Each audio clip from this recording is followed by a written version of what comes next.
I think everybody can talk now. I can't tell. Let me look at the signs here. But anyway, welcome to the podcast, folks. This is going to be a great one tonight. We have Kyle from Forever Rad here. Great guests. It's going to be a long one, folks. Put your seatbelt on. We've got lots to talk about. All right, here's our members here, if you guys understand. Now, there was some controversy on our forums, or not forums, but Facebook.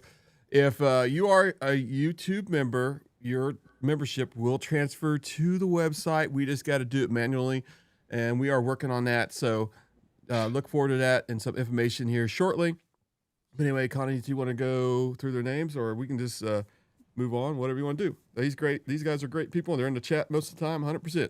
Brian Armstrong, Tony G, Bagger Legion, 2 Rolling Stones, Poppy's Adventures, Kevin Tatum, Tony Peoria, William Blaze, Riding Fish, Gator Mike, Tom Arnold, Our Indian Adventures, Scott Spurlock, Terry Cannett, Rumble and Growl, Doug Hampton, HD Ronnie G, Mayik Sampaio, Joshua Piofer, AZ Pilot, IOWA, otherwise known as Donna, Bob Cole, Wheels Divided, Mixed Boy 420, Wind Therapy Addict, and we have quite a few IMRGs in the chat too. Awesome. Yeah. All right. So Connie, Josh Pfeiffer and I were making fun of you about the way that you pronounce his last name, just so you know. It's Pfeiffer? I'm sorry, Josh. All right. We were conversing back and forth on Facebook, and we were making fun of you. Just Piofer? So you know. Yeah, just so you know.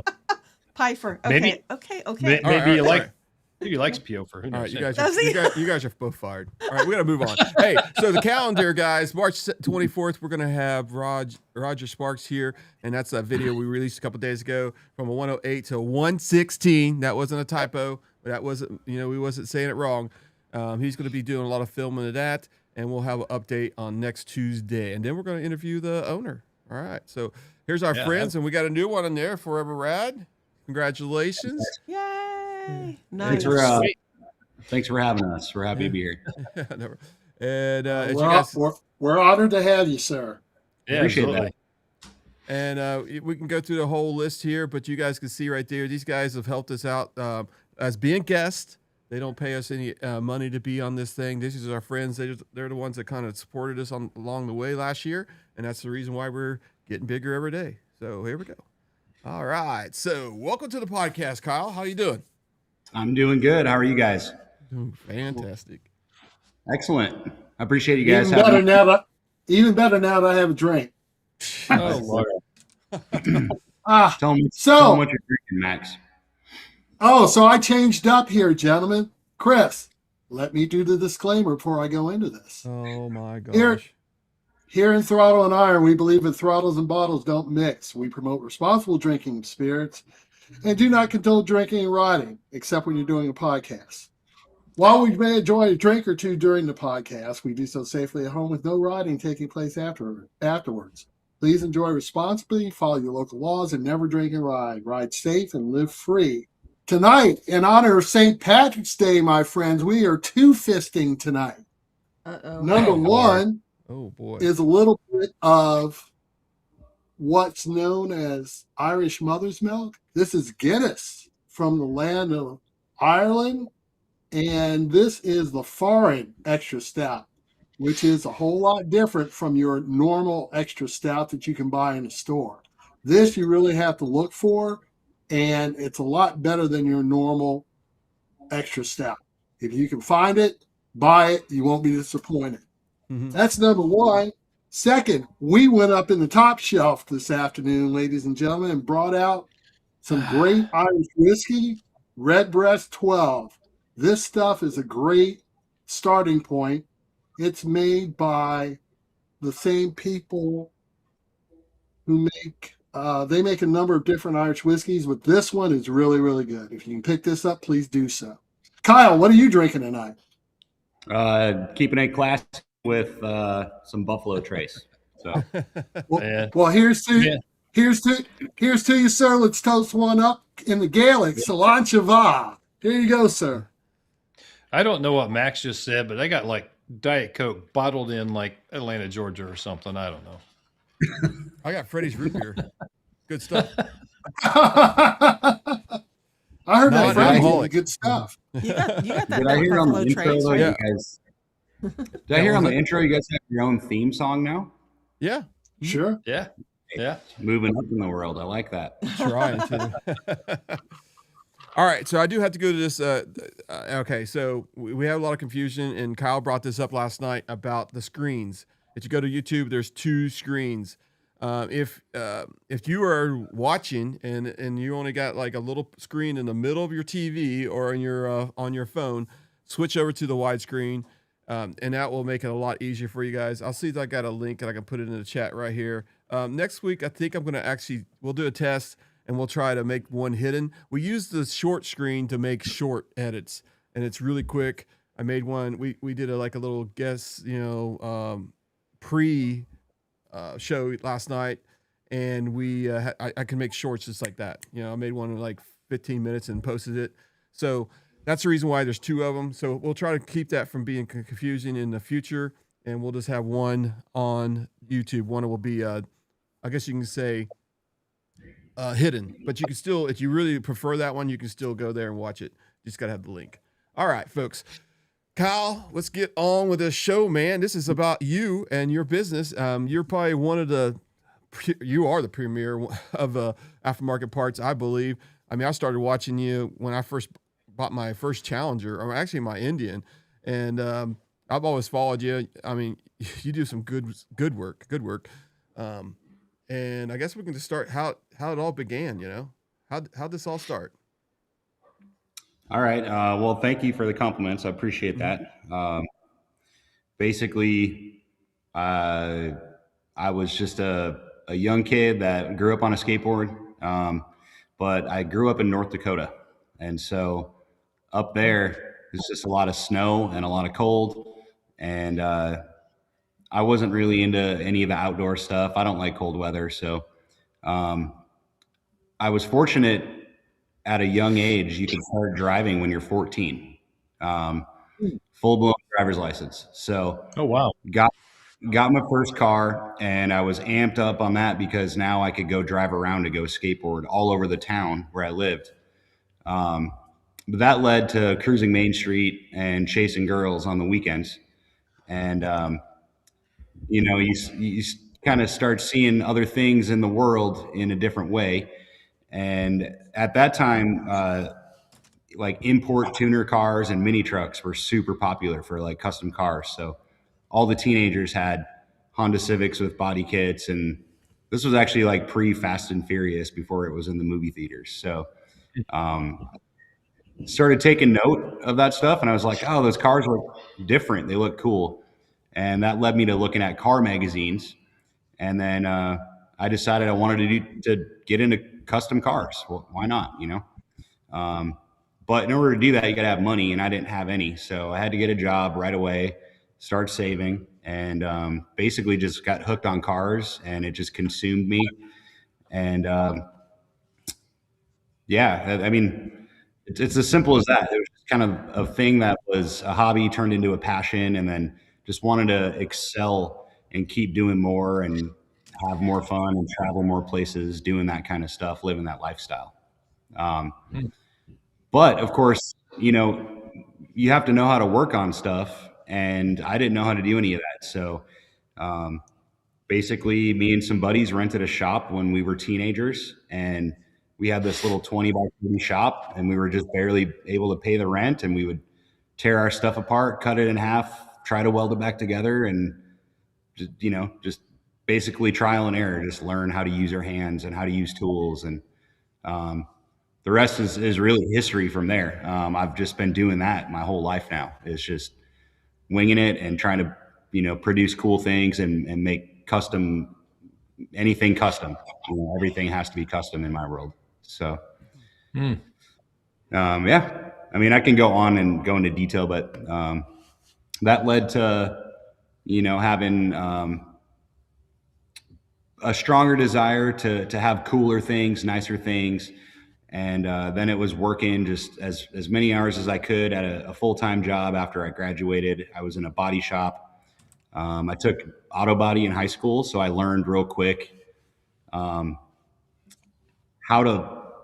how to maybe be able to pursue something that I enjoy and actually make a living doing it. And the body shop is what taught me that, and of course I had to start by sweeping floors and just kind of being the shop bitch, of course, but you learn your way through the ranks. And eventually I got pretty good at a young age, and I basically just decided I don't want to do this in North Dakota anymore because there's not as much opportunity up there.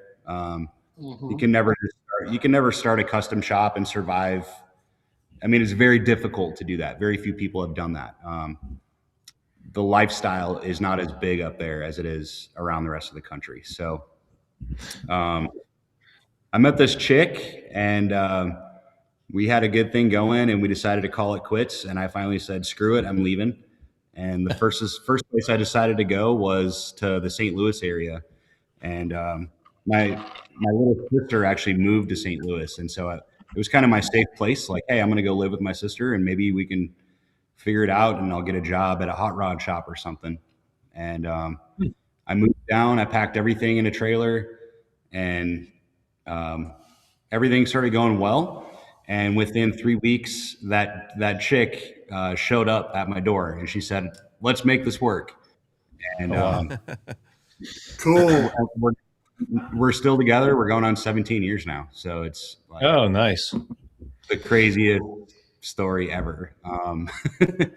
But yeah, I mean, everything about how I get to where I'm at is just pure passion for anything custom and working with your hands and trying to just constantly push yourself and develop the skills. And eventually that led to helping consumers and customers, which were a part of the plan. But it's really cool because now I find a lot of fulfillment in making other people happy and, helping them with what they think is cool or what they think they need for their bike and et cetera. Sure. It's a very fulfilling thing. So. Well, I want to know about all those skateboards I see behind you. What's the story behind all those, man? I mean, good Lord, you can only ride one at a time, right? Yeah. Well, like I was saying, skateboarding was my first true love. I've been skating for 25 years now, and my kids grew up on skateboards, and I'm not skating as much as I once was because it hurts a lot more these days. But it really helps with, how do I put it? I was never really into sports like football, soccer, basketball, anything like that. I did try. But when I found skateboarding, I learned real quick that it's all about yourself and it's a mental game.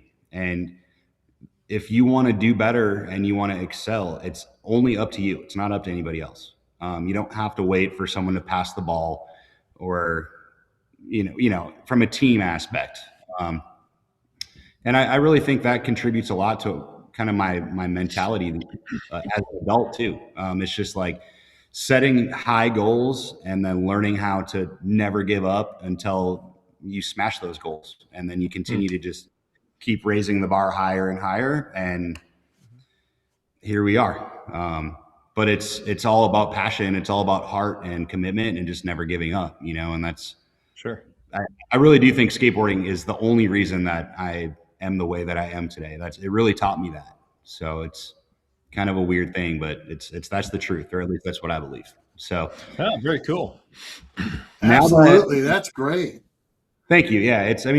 You don't really find people that, skateboarding is a lifestyle. Actually, it's more about sure. Like yesterday I was telling Chris, like, when you're a skateboarder, you don't really care what people think about you. You don't really care about the rest of the world going on. It's just you and your small group of people that will support each other no matter what, no matter how good you are, how bad you are. And it's a very tribalistic thing. Mm-hmm. And motorcycles are very similar to that. Like we can be all different shapes and sizes and colors and live all across the world and be totally different from each other.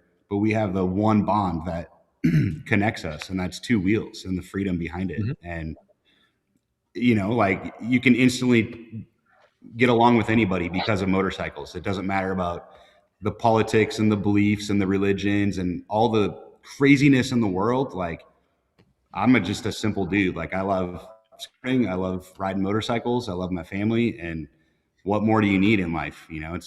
That's about all it takes for me. So. Well, I'm staying away from skateboards. The last time I tried one was not a good experience. I broke my cell phone. I broke my cell phone holder. The skateboard went one direction. I went another direction, and that was that. So that and unicycle, I swore off of skateboards and unicycles. So I'm good. Yeah. Well, Hey, it's Kyle- for everybody, Kyle? definitely. Yeah. Hey, I'm 68 years old. I ain't got no interest in a skateboard, dude. None. I barely can ride a motorcycle, as they'll attest. I've busted myself with that up a little bit. So, one of our people out here, I don't know if you can see the comments, wanted to know what's the worst mod you can put on a motorcycle. I didn't know there was a worst mod. If you bought it, holder. That's Moto A drink Pal. holder. That's a good one. yeah. I would say probably a get back whip, most likely, would be the first thing I would say. It's not a mod. It's like a fashion statement, that doesn't make any sense. But other than that, we really don't like neon lights in our shop, like underglow. No underglow, huh? Well, the main reason for it is it makes it really difficult to work on bikes if you need to pull off a fender or a tank. And like, some people think it's a huge deal to pull a gas tank off, but we pull gas tanks off 5 to 10 times a day, and it takes 5 minutes. So it's like you throw a bunch of silicone and double-sided tape into some neon lights, and now all of a sudden you can't remove anything, and it's like annoying from a tech standpoint. So I bet. Yeah, I don't like them anyway. I could keep going down the list, but I don't want to make anybody too upset. I'm very specific what I'm into, but I will say that as long as you love your motorcycle, that's what I care. If you love it, I love it. So, Well, And there you go. Well, I ahead, only Les. said I only said drink holder max because we just put one on your bike. Just that was the Yeah. reason. I said. That's all right. I had one on my old bike too, so it was fine. I hardly ever used the damn thing. Hey, Kyle, I understand. How many kids do you have? So we have 2 boys. One is 19 and one just turned 15 on Friday. So one's motorcycle age, and I remember seeing a video somewhere where you were building him a bike somewhere. Tell us a little bit about that one. Yeah, that was a cool thing. They both grew up on skateboards with me, and then we moved to our property where our shop is now, almost 5 years ago. And we're fortunate to be out in the woods. We have 7 acres, and it's real quiet. And so the first thing I wanted to do was get dirt bikes. We grew up in the city, and you can't ride dirt bikes in the city. So we got a bunch of dirt bikes, and the boys were hooked instantly. And by the time my oldest kid started driving, he was 15 or 16. He got his permit, and he was so good on his dirt bike, he was ready for a Grom, basically. So we found him a good deal on a little bike like that, and I taught him the rules of the road and how to ride safe and the way that I like to ride, so that I figured if he could learn the way that I ride, then I would feel less stressed out about him riding. Hoping he would make the same type of quick decisions that I have to make when I ride. And he did so good with it. So it wasn't a year later, he went out and got his motorcycle license on his own, didn't ask anybody, just went and did it. And I was stoked about that. So we had a cool opportunity in the shop where a wrecked Sportster landed in my lap for cheap. And he was working at a fast food place. Actually, no, I think he was working at Home Depot. And we said, hey, man, if you want to get into bikes, bigger motorcycles, you got to know how to work on them. And so he knew a couple things, but if he doesn't have to be in the shop with Dad, he's not going to be in the shop. So I gave him an opportunity. I said, I'll tell you what, I'm going to pay you to work on this Sportster with me. And we're going to give you a timesheet, and you're going to clock in and you're going to clock out. And I shouldn't have to pay you. You should be thanking me for teaching you, because nobody ever did that for me. However, I'm going to give this opportunity to you. And I said, here's the catch. You have to commit, and you will not get a single penny in your pocket until the bike is on the road, right? I want you to see and feel the satisfaction of something that's beat up and you put all the work and time into it and you see it finished. It's a very rewarding thing, right? Well, little did he know, the whole time he was working on that bike, we not only repaired it, but we modified the whole bike, customized the whole thing. And I would always ask him little opinions like, hey, what do you think about this handlebar height? What do you think about these pegs? Blah, blah, blah. And like kind of poke him a little bit. And I would use what he would say so we could fine tune that bike to his liking without him knowing it. And he graduated 6 months early from high school. And 3 days later was Christmas, and we surprised him with that Sportster. He had no clue it was his bike. And, Very cool. It was cool. It was the coolest thing I've ever done as a father, for sure. So, Wow. Yeah. So then after that, he grew up in the body shop and the paint shop with me. So he knows how to prep. He knows how to wet sand. So I said, all right, it's time to pick a color, figure out how you want to paint this thing. And so we got everything painted, put together. The bike turned out beautiful. And me and a bunch of the boys were going to go do a trip down to Arkansas to Eureka Springs. And we had about 10 guys. And I said, hey, why don't you come with us? You know, we got a huge cabin out in the woods. You can come hang out at the house and ride motorcycles all day. And he was stoked. He came with, and within 200 miles, he blew his motor up. Oh, my. Man. Wow. And that was the first time he left state lines on a motorcycle. So he was, it was a really crappy day. But we got him a U-Haul truck. We loaded his bike in the truck, and we gave him the choice. Hey, you can either go home or you can come to the cabin and you can hang out with Dad and all of his buddies for the weekend. And he chose to continue on the trip.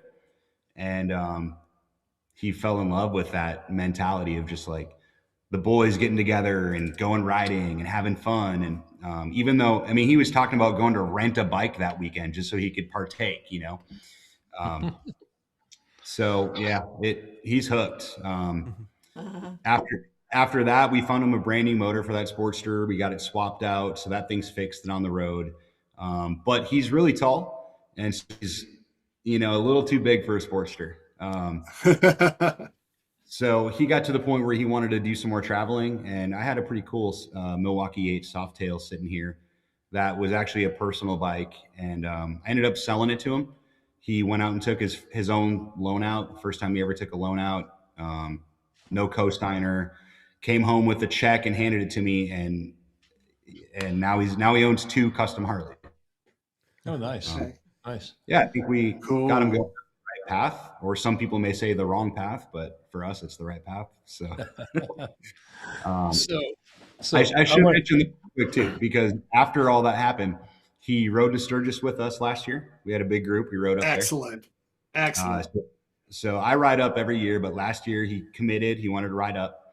And we rented another big ass house. And by the time the trip was over, the whole trip kind of disintegrated.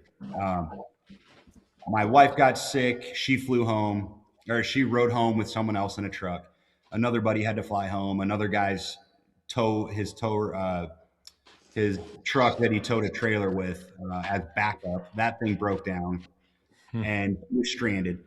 Anyways, at the end of this trip, it was like 12 days in Sturgis. It was me and my son. And I said, hey, man, I tell you what, if you want, we're going to go do a big trip out west. And he was like, oh, man, I don't know. I got to get back to work, blah, blah, blah. And I said, don't worry about it. We got you covered. And him and I took off. I was on my Power Plus Chieftain that I built last year. He's on his Softail. And we went out and did 5,000 miles together. And we were gone for a week. And the final day, we rode home and did our first 1K in a day as well. So Wow. Oh, nice. Nice. it was that was all last year. It was like the best year ever. So That's some kind of bonding experience. So he's got 2 custom Harleys. When are you converting him to the Indian brand? definitely working on that. You know, he's been around the shop his whole life, and so he sees the problems that custom Harleys have, and he sees all the customers in and out of here, swapping motors out, fixing motors. This broke, and he knows how much I love my Indians and how they never give me problems, even though they're fully custom built bikes. They're reliable, and he's definitely talking about it. I think the weird thing for him is just figuring out the platform that he would want to be on, because he's 19 and he's like 6'4", but he's like 150 pounds, right? So he's actually, when we were in Sturgis, he went out of his way and he went down to the Indian demo truck, and he didn't tell me about this. And he came back at the end of the day and he's like, "Hey, I went and rode, I test rode a Sport Chief, and I test rode a Scout, and I test rode a Challenger." And I was like, "What? Awesome. You went and rode a bagger by yourself? Like, that's insane to me." And he was like, "It was so easy to ride." And I was like, "Yeah, man, like they're heavy under 3 miles an hour, but after that, it's just like, it's like riding a little bike, you know?" Yeah. So I don't know. We'll see what happens. You know, he's trying to get his money right. I think he's focusing on paying his first loan off, and he just bought a car, and you know, he's talking about moving out and spreading his wings and all that. So it's expensive for a 19, 20-year-old kid to just like get a new Indian. So Max would like to know, is he going to start out on a Thunderstroke or a Power Plus? Oh boy. I went there. Here's the thing. Thank you for covering for me, because that was my next question. Never sell the Chieftain short either. On the Thunderstroke side, it's a good bike to get you here and there for now. And if he likes a Challenger, I mean, if that's his idea to go speed demon and all that stuff, then you've got a Challenger. And you have the experience of riding a bagger in between. Yeah, he's not quite into the older style of, you know, the older looking motor and the swoopy fenders and all that. We have made some Chieftains really, really cool in the shop here by making them taller, different wheels, good suspension. I mean, we've hooked up a couple of Chieftains, but the Challenger is, I think that the main selling point for me, like, we'll probably hit on this tonight, but water cooled is the way, and it's just high revving, crazy torque, and water cooled is, to me, that's the answer. And so I think he, you know, maybe he would just follow my example and stick with Challengers because that's what Dad does rather than a Chieftain. But at the same time, he's young enough that he loves the Sport Chief. He absolutely loves it. And I know it would make a great bike for him, definitely, because we've built a few of those and they're fun. You know, they're really cool bikes. So sure. I don't know. I guess we'll see what happens. I think he's young enough that, you know, he's 19 still. So it seems weird that a 19-year-old would go get a Challenger. It's just a little bit too old guy for a 19-year-old, you know. Maybe a Sport Chief. We'll see what happens. So nice. I don't know, man. I've seen some of your Challengers, man. If I was like 19 years old, I'd be jumping all over them. Yeah, well, we've figured out our own formula on it, and it's come a long way in 6 years, and it's completely dialed in, and it's bulletproof, and it's the best. And so I would hope that he would follow that, but I really want him to be his own man and make whatever he wants to make too, you know. So, and don't forget the Springfield's in there too. There's a lot you can do with those. Yeah, but the Springfield even goes more towards that classic old school vibe, and he's definitely not about that, you know. I love classic styling. I love that myself. I'm really big into the Cholo Vicla style Harley Davidsons. I love those bikes, and I've built a couple. I do have some hopes and dreams to be doing some Indians like that here, maybe in the near future. Oh yes, yeah, the new vintage. Definitely would like to see those. Yeah. Anything that's Vicla, that'd be great. Yeah, that new vintage would be ideal for me, just to make something really unique and different. And also, I'm all of us in the shop, we're very capable of anything. And the performance bagger thing, we've been on that for almost 10 years now. I mean, it's getting close to that. And we started with the side, obviously, and I love it. I'm not going to stop, but sometimes you do need to switch it up a little bit because it just gets to be the same routine thing. And so I could see getting into a Thunderstroke Chief, like the vintage model, or maybe a Springfield. I like the Springfield. I'm a big Road King guy as far as the Harley side goes. So the Springfield would be really cool. So we'll see. Yeah. Yeah. And now that Clockworks has got a fairing for it, you can have the best of both worlds. Yeah, definitely.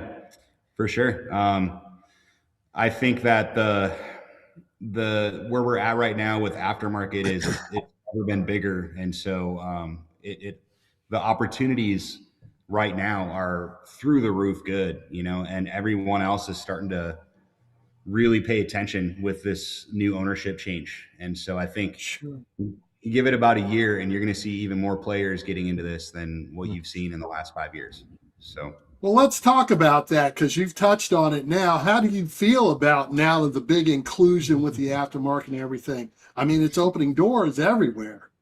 It is, yeah. It's for myself, it's very exciting because I'm not going to start counting Indians, but me personally, in 6 years, I've owned roughly 8 to 10, I would say. And every one of those I've custom built and I've either sold or I've kept. And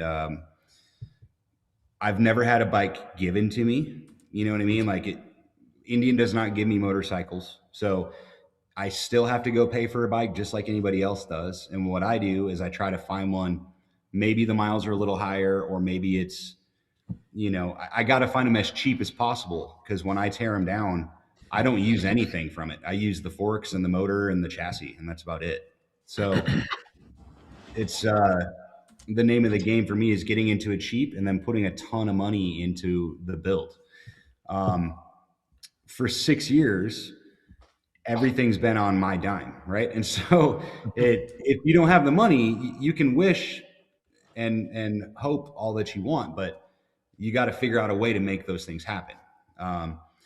Now that we're at the point that we're at, after 6 years of dedication to this platform, I am now finally meeting, like Mike Kennedy. We hung out in Daytona a bunch of times, had numerous conversations.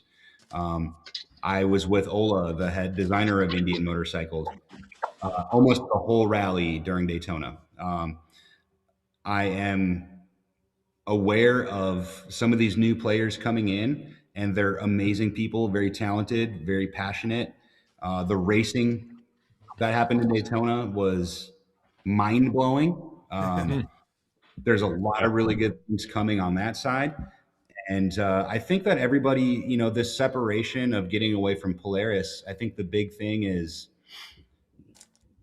I've heard some stats. I don't know exactly what the numbers are, but it was something like Indian was like 10% of what Polaris was doing. Mm-hmm. Yeah.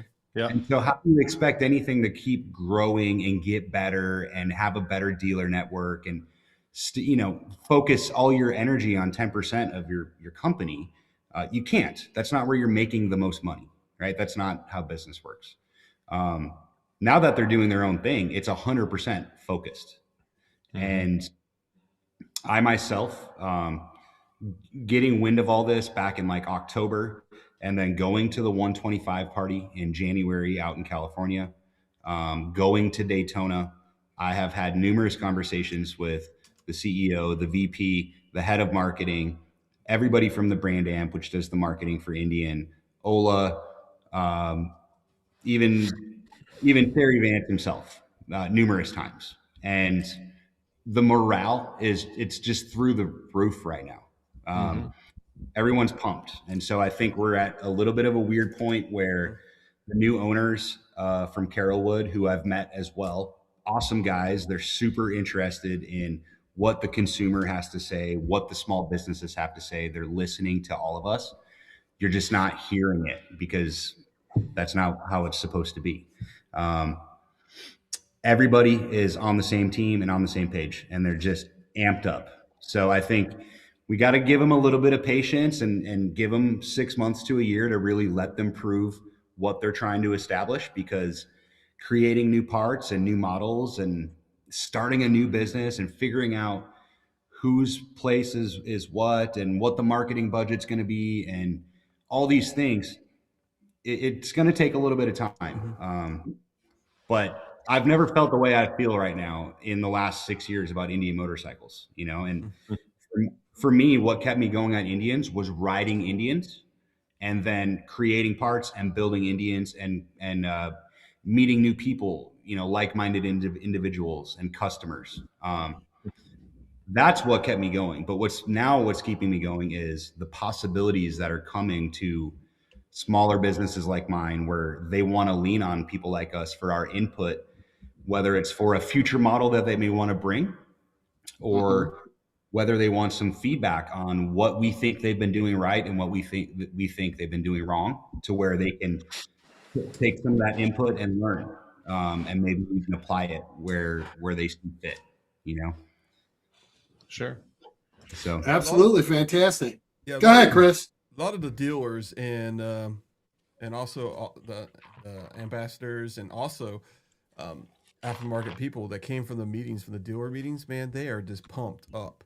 You know, they're just like, it's a totally different Indian. And then Mike went on this like world tour in the United States, I guess you can say.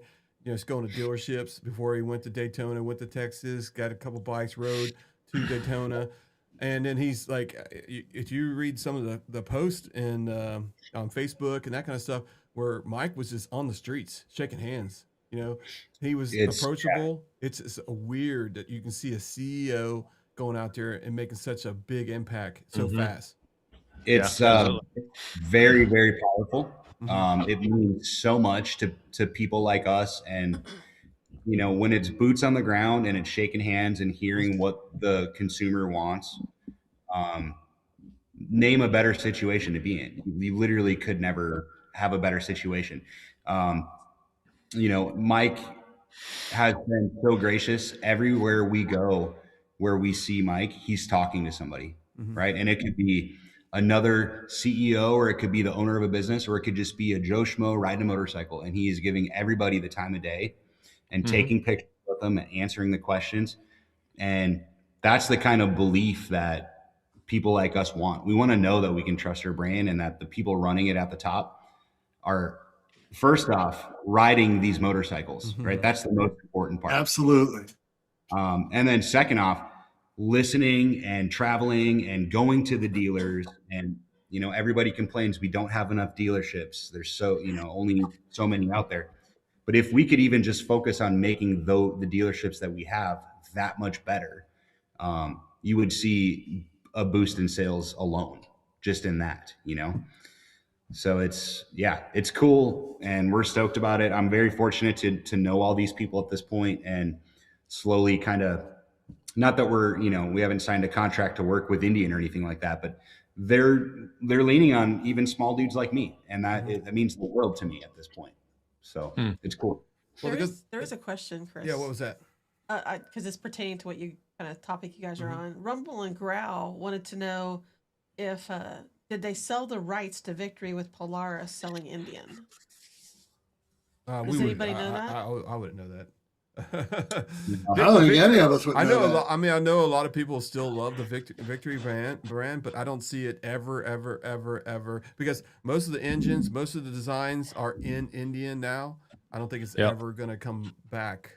Oh, I don't think it's... Well, no, it's not going to ever come back, but let's face it, your Challenger would have been a Victory if it had survived. Absolutely. Yeah. I mean, so much of that, it was a Victory. I mean, it was scheduled to be a Victory motorcycle before all that went down. So, I mean, you know, I wasn't a huge Victory fan. I was completely consumed in Harleys. But now that I'm into Indians, we get a ton of people that are into Victory. And I'm like, look, I don't know what to tell you guys, but I do know that the forks were almost the same. The motor was going to have the same power plus. The chassis is identical. So I love the platform, so I can get why they love their platform. But as far as I know, I don't think we're ever going to see it come back. So No. Yeah, But I don't think so either. I will say this though. You noticed our friend Bob Cole from BC Custom put a short out, and he's painting Victory body parts, that real special blue that he has, and it's amazing. The people who have them will not abandon them for anything. They are so devoted to them. I mean, they just keep them going. It's amazing. Yeah. Moto Kyle is really into the racing, because I know you're a big fan of King of the Baggers and stuff like that. I guess Hayden was, going around the track, and then he thought something happened to his motorcycle, and nothing happened to it. And he could have won that darn race 2 in a row. I mean, when you have like an Indian brand that was like, you go to Daytona and you're paying so much for these billboards, you got signs everywhere. As everybody says, that Indian just went all out for Daytona. And then they win the King of the Baggers like they did on that weekend. It's just like, you can have a better week. You couldn't for the beginning of the year. No, I mean, couldn't. It's just crazy. I mean, when I was talking about the hype a little bit, coming off of the 125 party, which, it was one of those things you had to be there to really know and to really feel it. But like the people that were there, it was an event that I don't know I'll ever experience anything like that again. Everyone was so pumped, and it was done so well. And like you said, all the ambassadors were there, and we were with all the ambassadors, and the morale was just through the roof. Well, then you head towards Daytona and all the new racing announcements. And about a week before Daytona, Vance and Hines Motorsport puts out a video with Terry Vance sitting in a chair in a dark room, talking like a godfather, and he saw that video. It was great. Right. And what did he say? He said, "We found some power," right? And they showed up to Daytona. And let me tell you, we've been to Daytona numerous times for races. My right-hand man in the shop here, Steve, he raced on Daytona with his Road Glide. I've been there in the pits helping him run his program. It's insane, the numbers that were happening in Daytona, like top speeds and lap times, without drafting at that. I was there on Thursday, Friday, and Saturday, and I was in the garage with the team the whole time. And I remember Hayden coming back and running 184 mile an hour with nobody on the track with him. That's wow. Mind blowing. So yeah, for Terry to put out a video that says you better look out because we're coming for you, and then the results to happen the way they did. I mean, it's the ultimate kind of slap to the face, So it's going to be good because now Harley's going to be pushed to find more, and the Harley side will continue to grow, and then it'll be the same with Indian again. And we really do need that in the industry for all things to keep growing and get better and bigger and faster and stay exciting, Well, whoever they got in doing promotions in the Harley, they actually did a pretty good job because they put a motorcycle that they didn't even announce in a motor show, and people started walking around the place, and then he said, "Oh my God, look at this motorcycle! It's a cafe, Harley Davidson." Yeah. So they kind of try to take as much they could away from all the news that Indian had on Daytona. But it didn't work. Nope, not at all. Yeah, it was just crazy. Yeah, I didn't hear about that cafe bike until the final, I want to say it was the final Friday of Daytona, and we finally caught some wind on it, and we were talking about it in an Uber ride. And then of course my phone heard us. So then I started getting the notifications on my phone about it. And so, yeah, which that was a cool bike. It looks like it'll be cool. But hard to say that that's really what the consumer needs right now too. It's sure. I don't know. Who knows what the consumer needs? It's hard to say. So it Kyle, never ceases.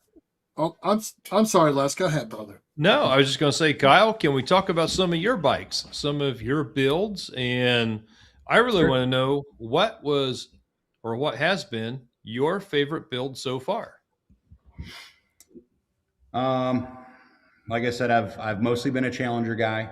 I've had, I think, 5 of them now. I have a Power Plus Chieftain that's fully custom built. I have a fully custom built FTR. I also had a Sport Chief that was fully custom built. I will always go back to the Power Plus because the rideability and the water cooling and the comfort is just, it's the best. You can't beat it. I would say the most memorable bike for myself is the first Challenger I ever built, which I started in 2020.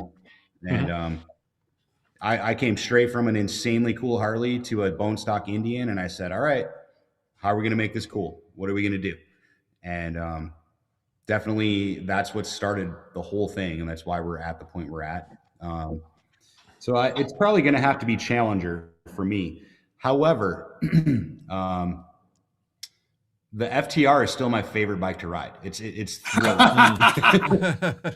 Gotta love it. Gotta love it. I'm secretly hoping and praying that something like that does come back at some point. Because the bike is just, it's an absolute monster. It's a rocket ship to ride. So Sure. So Okay, you don't only do the custom body work, but you're actually doing performance mods to these bike, right? yeah, everything. So, at Forever Rad, we focus on performance first. Functionality, comfort, and performance is really where we start. And we try to take focus on the visuals at the same time, if possible. But we do everything here except dyno tuning. So we do remote tuning for Lloyd's. We've been fortunate to be doing remote tuning for 3 years now with Lloyd's. But yeah, everything that we do is we kind of stick to the formula that we created on the Challenger, which is a very simple formula. We try and take a bagger street bike and we try to turn it into a race bike. That's really the whole goal that we're doing. You can only take a bike like that so far because you got to have a wiring harness. You can't just cut the wiring out of the fairing and remove the fairing and have a bike that's going to function. But, things have come so far in 6 years now that it's just getting better and better by the day. And we're always coming up with new styles and new designs and new products to where we can kind of fit the bill for anyone's taste or style at this point. So it's all from a function standpoint. Even what you're showing on the screen, the tan Challenger with the Baja LP6 light. Our LP6 kit, we started putting Bajas on Harleys back in 2018, and they're the brightest light on the planet. And as soon as we got an Indian, I knew I wanted to put one on mine only because that's what I've been doing on Harleys, right? But the safety that it provides with nighttime riding, it's not only the safety, it's also the confidence. As you start getting older, your eyeballs get worse, and you live out in the country where I live, where there's trees and deer every single time you drive or you ride. We didn't create that for, a fad. It's not supposed to be a trend. People talk about, oh, I love the way it looks, or I hate the way it looks. Look, I don't really care. We're going to make it look as good as we can. But the reason we do it is for safety. Sure. It keeps you riding. It'll keep you riding longer days and into the night, and you don't have to worry about scanning the ditch quite the same. And you know what it's like at night time when you're riding in the woods. Oh yeah, for sure. Oh yeah. Yep. And when you're hyper focused like that, your energy level drains instantly. So this is another way that helps promote riding because you feel safe and more confident. Now, something as simple as that, we've been selling it. We're going on 4 years now. We're about 3.5 years into that product. We're right at the 1,000 mark right now. We've sold 1,000 of those headlight kits. Oh, wow. Wow. So holy moly. Well, that was going to be my next question is what do you think the most popular mod is, or what's the most popular thing that you sell? Maybe it's that headlight. Yeah. So for Challengers, it's the LP6 headlight, number one, hands down. Number two, actually, I'm going to tell you, but I would actually like to hear what you guys might think is number two. I would say probably some additional lighting around the lowers, things like that. Okay. I would think cam and exhaust. Okay. Chris? I think it has to do something with like the barn door, what do we call it? Barnstorm. Yeah. The dash, the T-bar dash, relocation. Yeah. Yep. Yep. That kind of Nope. stuff. The number 2 selling product, and this is quantity, not just numbers. It's amount sold. Is the 2-inch lift kit for your suspension. Oh yeah. Wow. None of us Get got out it. here. So get this. So all the Harleys that we build, we make them really tall, and we do that for ground clearance. It took one time for me of taking a corner too fast and running out of talent and letting the bike drag on the ground, and it picked the rear tire up and the bike went sliding, and I watched it cartwheel down the street. And ever since that day, I started lifting my bikes 2 inches or higher, and it's the best thing you do to your bike. So, wow. I mean, even if you go ride whatever mountain road, the tail of the dragon, whatever you want to call it, we've all drug our exhaust pipe or our floorboard on the ground, right? It just happens. Sure. Oh yeah. When that happens, that's what takes you down. That's how you crash your motorcycle 9 out of 10 times. Yeah. So not only are we, I've lived it. Believe me. So with the lift kit, we're not only providing ground clearance for safety, but it also handles that much better as well. The bike itself absolutely handles better when it's lifted. So that product itself we created back in early 2021. That tan bike that you see, and that was the first one to ever have that done in the entire world. So. Okay. Yeah. Well, let me ask you this, Kyle. We've already touched on the controversy between Thunderstroke and Power Plus.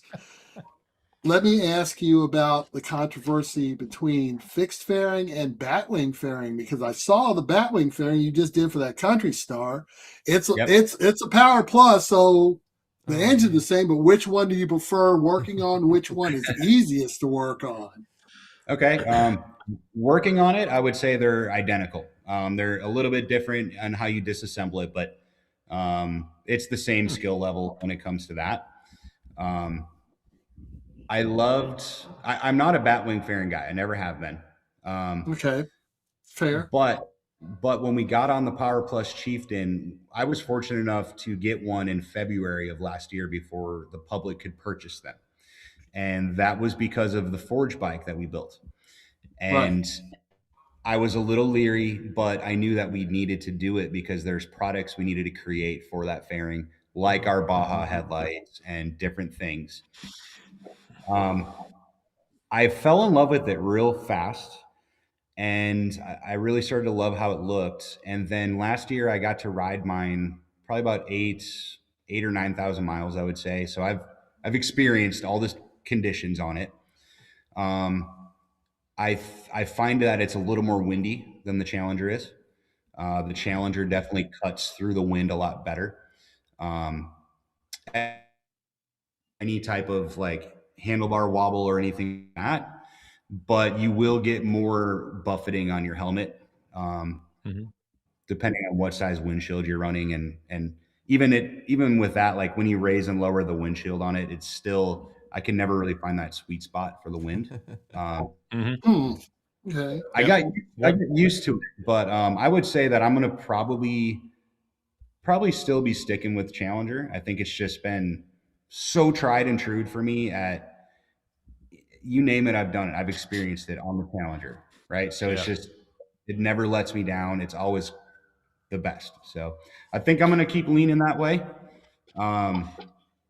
But I would say that what I really, really want to see is I want to see the Power Plus move to some other models. That's what I want to see, or something similar. Oh, Max So doesn't like now you we're talking the demise of the Thunderstroke, which I've been predicting for decades. But I know this conversation, this show is making these guys. Whoops. Yeah. Anyway, these two very happy. Okay, you left me out, Kyle. That's all right. It's all good. No. I love the styling of a Thunderstroke. I love that it looks vintage, it sounds great, and it's reliable. I'm completely spoiled with the Power Plus. It changed my entire mindset on riding motorcycles. But, one of the big things for me, I just bought a Pursuit last summer, and I had been on batwing fairing style bikes since 2011, right? And everybody asked Yeah, me, are you going to like that fixed fairing? And for me, the wind management is so much better with that fixed fairing. But you hit it right on the head, Kyle. I do notice a lot of buffeting with my helmet, and I have to run, and especially at interstate speeds, I have to run the windshield all the way up to kind of counteract that a bit. Yeah. But no, the wind management is a lot better on that fixed fairing. But that being said, I thoroughly enjoyed all my batwing style fairing bikes as well. So I think they're both good, each in their own way. Yeah. Yeah. I really Tell them think he's got your old Batwing bike. There you go. Other way. Yeah. So, hey, I since he said that, I do want to clear one thing up, because Wheels Divided and William Blaze were beating me up about the cup holder comment. So just to clarify, the cup holder we put on Max's bike is my old one that I gave him because it would not fit my handlebars anymore. So I had a cup holder on my bike. That was just being funny because we put on Max's bike. There are some Fair. questions, boys. Yeah, go ahead. Go with Yeah, it. let's go. Wheels Divided. He said, Kyle, what's your opinion of taking an FTR and actually making it a true off-road adventure bike?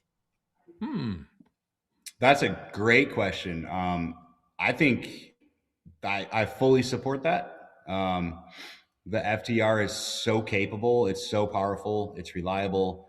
I'm not going to say it's the most comfy bike, but if you set it up with the proper seat and the right handlebar so that your positioning, your ergonomics is correct, I would see that bike doing awesome in an off-road type situation. They're already really tall. You can throw knobby tires on the wheels. Very simple. The biggest thing for that is when you're traveling is always a comfortable seating and bar position and good wind protection. Mm-hmm. And those are the two things that the FTR is lacking. Those are the only two things that it's lacking. Because they want you to kind of lay down on the bike. It definitely has a more of a sport bike kind of feel. So, but yeah, I think it's, and really when you compare that in the Harley side with the Pan America, it's the same thing. For a few years there, we had hooligan racing was nothing but FTRs and Pan Americas. And we're both neck and neck every single race. Neither one of them could beat each other. They were very capable motorcycles. Okay, there's another question. What's that? So you must know Moto Cal and Moto Sal, right? I do. Yep, pretty well. Okay. Mm-hmm. Moto Sal says, Kyle, is there a model or something you would hope Indian would come out with? Other than that Hope top secret one you can't talk about. Yeah, I know some things. Hope is not really the word that I would use. Really, for a guy like me who focuses on aftermarket parts, what's the next idea? What's the next product that we can come out with? How can we make these bikes better? They're pretty smooth right now with where we're at, but we're on year 6 of Challenger, and I think there's going to be some changes in the future on the Challenger, and I'm excited about that. I don't know. I've seen and heard about the trike thing happening. Yes. And which I'm not an old guy and I'm not into trikes, but I think that's the best thing that Indian could do right now, honestly, because how about this, right? I sell parts every single day. That's part of my job. And I don't know how old my average consumer is, but I do know they're not 20 to 25 years old, right? Like we're definitely somewhere between that 30 to 70 mark. Okay. And motorcycles as a whole, it doesn't matter the brand, motorcycles as a whole, we're struggling to get young people on motorcycles.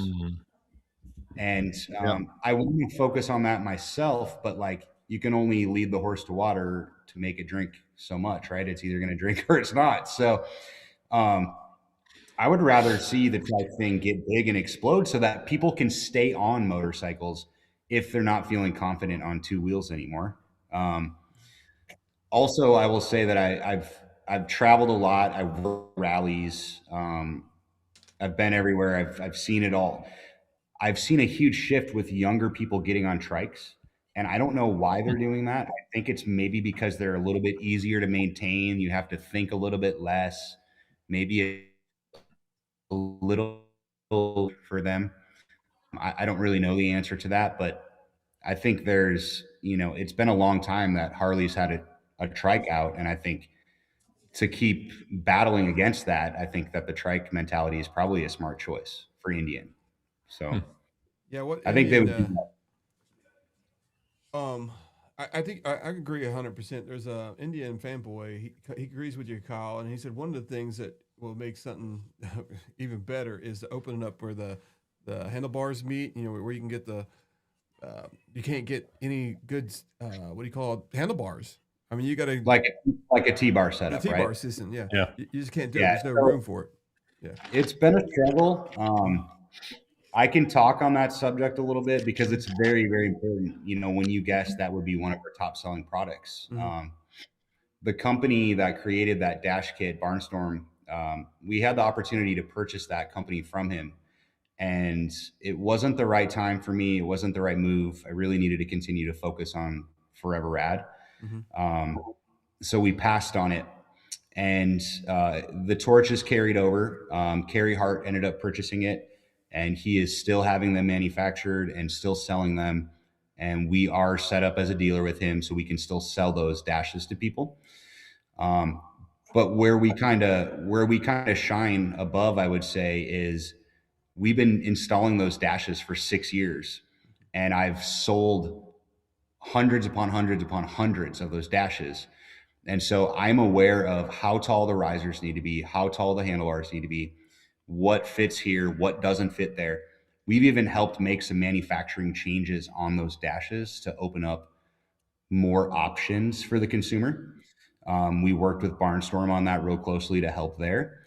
And, I think in 2024, we sold 75% of their inventory for them.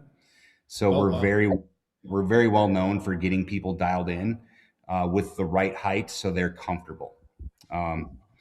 Now, that's never going to go away because how many people can go buy a $30,000 bike and then dump another 10 or 20 grand into it, right? That's tough to do. Right. Yeah. So what's going to happen here is when they do open that area up and you can finally bolt on a T-bar setup, right? That's great for the consumer who wants to be able to do that and not spend all that extra money, because the dash kit and the T-bar setups, they are expensive. But what's happening is as these things are changing, we're going to get more people spending $10,000 on a 2020 Challenger, and they're going to be the first people to jump in line and go buy one of those dash kits, right? Yeah. So it's never going to slow down, and we're going to be here to support it. We also have one of our own products kind of in the works to help that solution. It's just not something I can talk about yet. It's not ready. We're still doing some fitments and stuff like that. But we want to basically be able to answer that question and have a solution in at least 2 or 3 different levels, to where if you want to spend $3,000, cool. If you want to spend $2,000, cool. If you want to spend $1,000, cool. We'll have you covered. That's kind of what my goal is moving forward. So Cool. One other thing, when you were talking about the trikes earlier, all right? Yeah. And then when Mike Kennedy announced that he wasn't really looking for a mid-range or a small bike starter and that kind of stuff, I think you're exactly right. I think Indian is doing the right thing because their riders are getting older and they're going to be looking at these trikes, so it's additional sales that prolong the rider, and the young kids are getting the nice little rocket bikes, croc rockets and all that kind of stuff, the speed bikes, right? And then when they get a little bit older, you think they're going to buy a small Indian, or they're going to get a cruiser? So yeah, I don't know. It's hard to say. It's not about the size; it's about the money. It's about what they cost. Yeah. Right. Yeah. So Yeah. Indian did a killer job by getting the Scout lineup dialed in for $10,000, right? And although the Scout is their number one selling platform, I get almost no parts sales from Scouts because I don't offer a ton for them, because most people that are only spending 10 grand on a bike are not willing to spend another 10 grand in parts for their Scout, right? Like, it's not a financially smart decision. And I also think Indian did a, smash hit job. They crushed it on the Scout model to where the bike really doesn't need much to be a great bike. It's pretty dialed in. So, I'm kind of forecasting that, like, look at like where children are at these days. Like, you're seeing 18-year-olds that don't have a driver's license and don't want to get a driver's license. Yeah. And Exactly. right. And they just want to use Uber the rest of their life. And God forbid, if they can afford that, cool. But like, that's the demographic we're dealing with right now. And if you can't get them to drive a car to the grocery store, how are you going to get them on two wheels? Right. Like, that's a tough, it's a tough thing to do. So I Tough don't sell. understand because them people, because I'll tell you the truth. I mean, when they have Uber, they get to work, it's costing them $30 a day sometimes. It's just crazy. 'Cause That's cheap too. Well, yeah, that's cheap. Yeah, that's And cheap Uber. they're working for nothing. I mean, really, they are. And I just don't understand why they're so scared of getting driver's license and motorcycle license. And it's just strange to me. Maybe one day some of these states will adopt where you just can get a driver's license and not a car driver's license, that kind of stuff. Maybe it's just a motorcycle license. Okay, so we're getting into sociological issues here. Yeah. Let's stick with motorcycles. fair. Hey, Another question. Ram Biker 2025 asks, a Cholo Springfield would be a hella interesting. He ain't that old. Would you go with the Chrome or the Dark Horse model?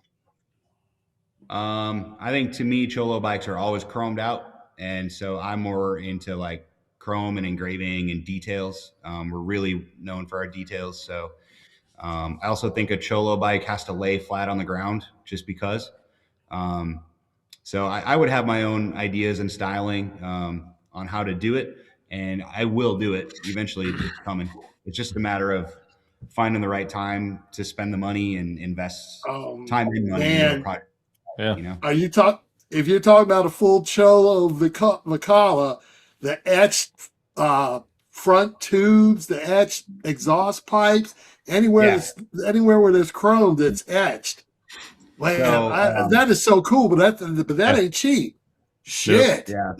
So I want you to do me a favor, Max, because this week we're going to be dropping a new YouTube video on our channel, the Forever Rad YouTube channel. And we did a video feature on a Cholo bike that we built about 6 or 7 years ago. And it's the first time we've ever done a video on a bike that style. And it was very important. It was very important for me to do that because I want people to know that we can build anything at Forever Rad. Right now, what we're focused on is the platform that we've been on for 6 years. We cannot give up on that for people. But I'm gonna show you a picture on my phone real quick. But this is the bike that I'm talking about. Oh wow, that's beautiful. Oh, nice. Yeah, that's it. That's the style. And that's Nice. fully. Woo!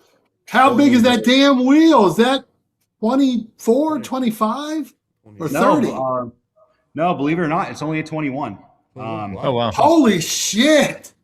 But there's some different things going on that bike with different rake and trail on the front end, and so it's all about the stance and the proportions of a bike. Sure. So it makes the wheel look a little bit bigger. So I get your videos. I will be looking forward to that. yeah, it's a cool video.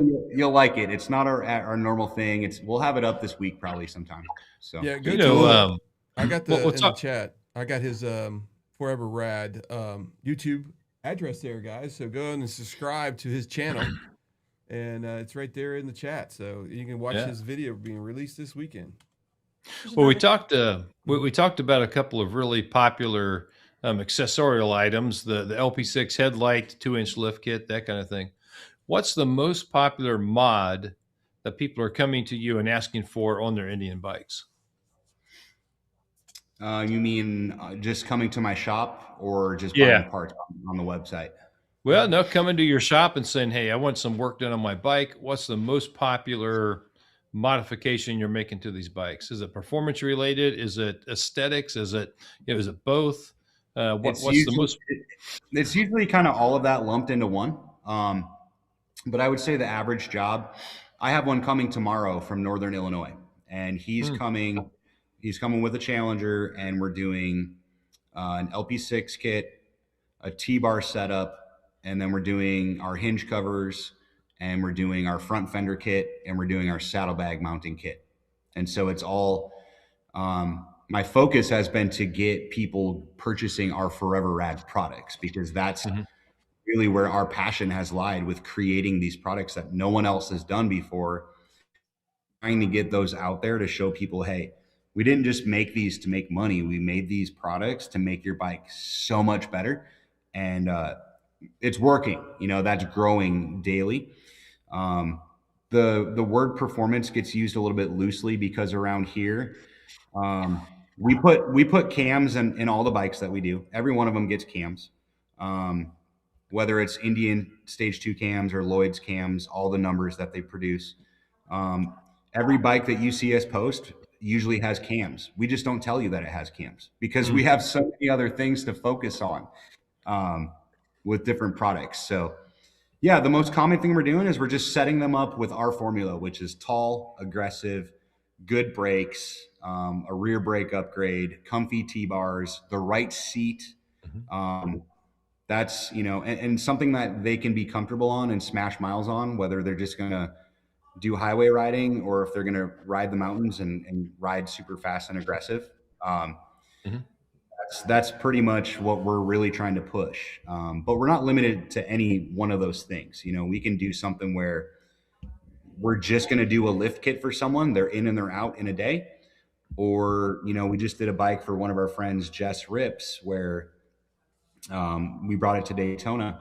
She got a brand new Challenger from Music City down in Nashville. And she went up there, picked it up, rode it 250 miles to my shop, left it here. And we, from November till February, transformed the entire motorcycle, changed every aspect of it, and brought it down to Daytona for her. And bike's got 1,000 miles on it now and haven't turned a wrench. And she's absolutely loving it. So wow. Anything from milds all the way to wild. Yeah. It's going to be whatever pays the bills, unless you ask me to put LEDs on your bike, and then you're not going to get it. Yeah. I will say this. I know you said that you lift lift thing 2 inches, because that does increase the cornering distance and everything. And for tall people like Chris and medium people like me and Les, that might not make a big difference. But one of my other riding buddies, he's Wes, not Les, Wes. He liked the Indian. He liked the Indian because he could stand flat-footed, where he has not been able to on any other bike.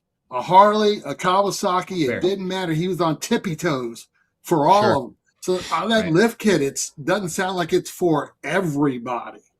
And I'm sure you've done lowering kits for people too. On the Indian side, no, we will not lower an Indian.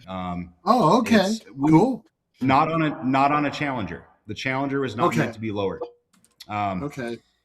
Can you do it? Yes, but you can only go so far, because you run into the shock is going to hit the coolant tank underneath the seat. Right. The Indian Challenger, and what sold me on it 6 years ago, was how it feels and performs, right? And so at no point do I want to change how good it does that. That to me, that's the selling point of the Power Plus platform. So okay.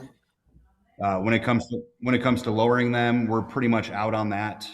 When it comes to bigger wheels on them, there's no reason to go to a big wheel. It doesn't make it handle any better. It makes it handle different. A lot of the times you have issues with your ABS and your speedometer when you go to a bigger wheel on a Challenger. it's not really my cup of tea, and that's okay. There's other shops that are into that kind of stuff for people. So- Yeah, 21 inch is a real popular mod for a lot of people. But if it messes it up that bad, who would want it? But maybe on the Thunderstrokes, I have seen lowering kits on Thunderstrokes. So Yeah. Thunderstrokes don't have a coolant tank underneath the seat, so that becomes a bigger issue there. So I got a question for you. So if you were interested in getting a 2-inch, what do you got to do to the front? Anything? Or to lift the bike? yeah. Mm-hmm. So we have two options on the front. We can do just a simple 2-inch fork extension, which replaces the stock fork cap, and you have stock suspension inside of your fork, and all you're doing is pushing your fork down 2 inches to raise the bike. Okay. The other option is our cartridge kit, which is a complete replacement cartridge, where we're putting basically a 30 millimeter valve cartridge in the front end, and it gives you complete adjustability on preload, compression, and rebound. So you can fine tune that to any size human being, any type of riding you want to do.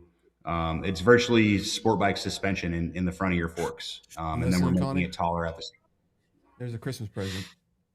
Wait, what? Can you repeat? You won't be listening. I'm just kidding. Yeah, because I'm 6'3", and I find the Challenger kind of when I'm at stop signs and stuff like that, man, I get so many cramps because right here where my hip is, and it's just like my feet are so tall. Good. I don't need to buy anything for you because you don't have a Challenger. Well, I have a Pursuit's the same thing. Same front end. Sorry, Connie. But I rode the new Harleys, man. It was even worse. Oh, it was horrible for you. Yeah, it was, man. I had like a hip freaking Charlie horse. It was just killing me. You actually almost dropped it. Yeah, I almost dropped That's it. that's just old age, Chris. That don't have No, anything to do with it's the not bike. old. It's not old. It's not. Yeah, go ahead. I think All the Kyle So- said- suspensions. The reason we've expanded in all the suspension stuff is the front forks on a Challenger are really good, but there is not one spring that is the correct spring for every human being, right? Mhm. So I'm 160 pounds and the next dude might be 300 pounds. Well, there's 3 to 4 different spring rates that you can choose from in between those weights, right? Yeah. And so what's happening on Challengers is the OEM fork service interval is 15,000 miles. They want you to change the fork fluid, right?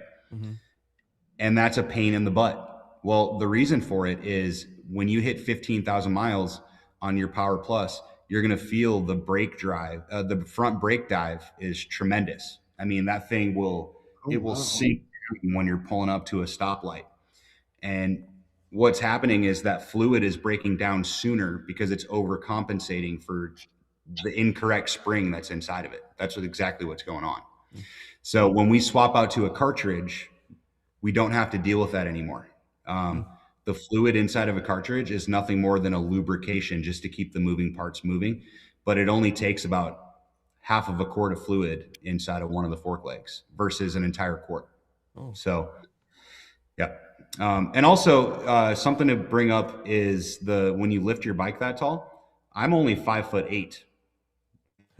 Inseam is it's like a 30-inch inseam. And so if I can do it, anybody else my size can do it too. It just takes a little bit getting used to, Yeah, this is Rumble and Growl says he's got one of your kits. He loves it. It's the best thing in the world. He's 6'2", 200 pounds, 250 pounds. He says it's amazing. So that's what I need to do. So I always complain about it. So I've always wondered about it because I've been looking at him at lift kits. And now I got a better understanding. I'm glad you've been on the podcast. I'll call you, Kyle. Around Christmas time. Hey, Connie, we have great Black Friday deals. So, Okay, cool. Hey, yeah, Drop Bear Moto says the same thing. He's 6'3", and a 2-inch lift is a must. Have several bikes with the Challenger with the lift fits like a glove. Think you might have found something right up your alley, dude. So Kyle, how long does it take to put a lift kit on a bike like Chris's the Pursuit? Sure. So it's basically OEM procedure because we're just swapping out stock components. of course, nobody has done it as many times as we haven't at our shop in the world. We've just done it that many times. I would say front and rear combined, we're probably averaging about 6 hours, probably 4 to 6 hours. It does take a couple of specialty tools, but it's nothing that can't be found. We have all the links for them on our website. A lot of guys are not comfortable working on their forks. So what they do is they take the forks out of the bike, take it to their Indian dealership, and have the dealership swap the fork caps out for them because it's OEM procedure. Sure. So, and then the rear is actually, it's funny to say, the rear is very simple, but there's a lot of crap that has to kind of get moved out of the way. So we prefer to just, I know this sounds like a lot, but we just take the swing arm off the bike. And as soon as the swing arm is off, as soon as the swing arm is off the bike, it takes 20 minutes to swap the parts, and then you put the swing arm back on. All right. So Chris, there's your project. When we do part of 66, we can divert down to Kyle's shop, and we can film him putting that on your bike. So kind of get your purse out. Really? And we'll be there. Hey, have you guys seen Mike Ferralio, one of the Indian ambassadors? You guys seen him around on Instagram or anything? So Mike is a great friend of ours and kind of an ambassador for Forever Rad as well. We're going to be doing a video in April where I'm hoping he's riding out here from Pennsylvania on his Challenger. But what we're going to do is film, we're going to do a 112 kit with cams, and we're going to do that at the shop. And we're going to turn it around. Cool. So we'll be doing that pretty soon here too. So that's awesome. Yeah. We plan on stopping there when we go to the Route 66 trip. We're going to plan hopefully hanging out with you for a few hours if you're around. I think it's we'd love to have you. So it's going to be like part 2, folks. Part 2. And And Chris is getting a suspension put on. Yeah, there you I go. don't know about that. But hey, if we pre-plan it, anything's possible. Yeah, exactly. Let's get that schedule done. Just kidding. But hey, in this chat, man, there's a lot of people in here that talk about how many parts they have on their motorcycle of yours. There is somebody with a question about the LP6. LP6, yeah. What's yeah, it's Body Snatcher. He had it way up here on the top. Okay. And I think he wanted to know how difficult it was to put the. I don't think it's really that. I mean, I watched his video. He's got his own custom bracket. You just take the front off, the fairing, and you take the couple bolts out, and you take that lamp out, and you put his bracket in. I think you put the LP6 on first, right? Before you. Yeah, it's a little bit more involved than that because we run our wiring harness down to the wiring harness. Yeah. Right. And we really prefer you remove the gas tank to do that, and it's a very, very simple procedure. The one thing that stops people from buying it is the headlight, the dimensions of the headlight. It's much deeper, so it does require you to trim that headlight bezel a little bit. And the first thing that we did to help in that is we have a stencil that lays right on top of your bezel. It locks into place. You mark it with the Sharpie, you trim it out, and then it pops right back in, and you're good to go.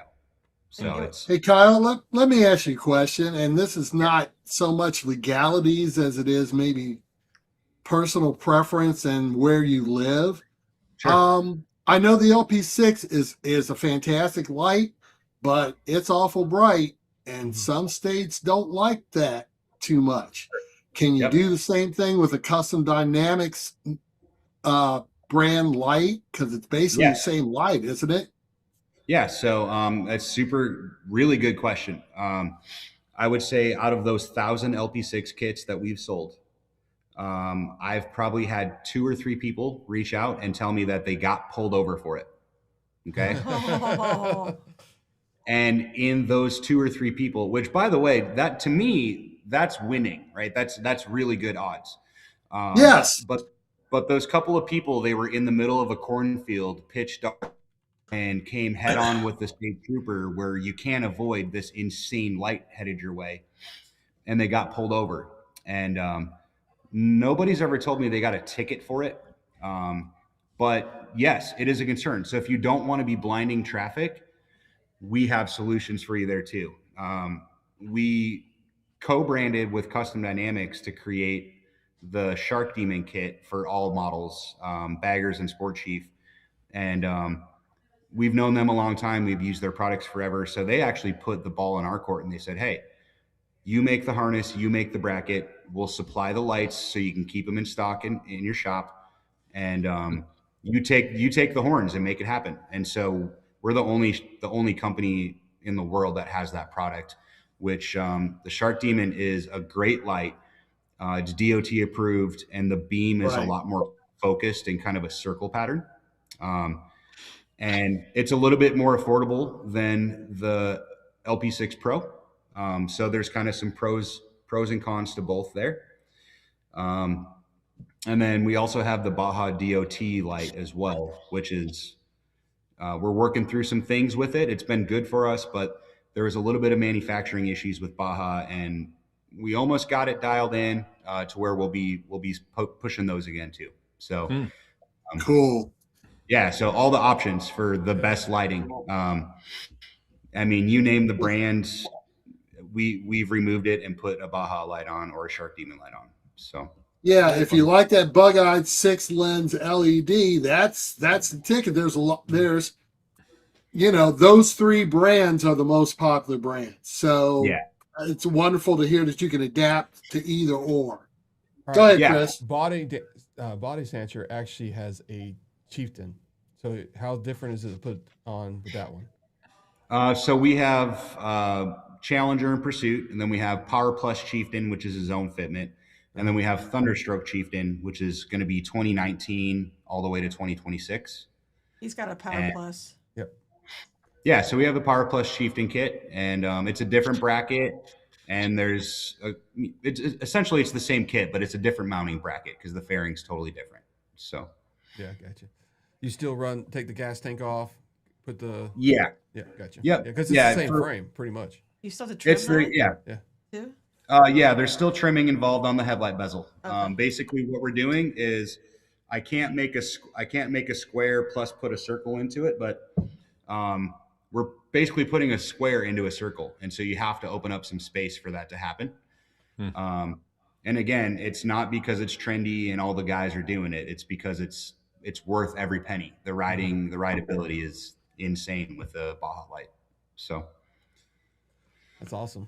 I mean, that's the other thing. That's the other upgrade I like. I mean, I'm not really a performance kind of person. I think the Challengers, I got a 112, and I think it's just powerful enough. I mean, I know one day I'll probably get a different exhaust.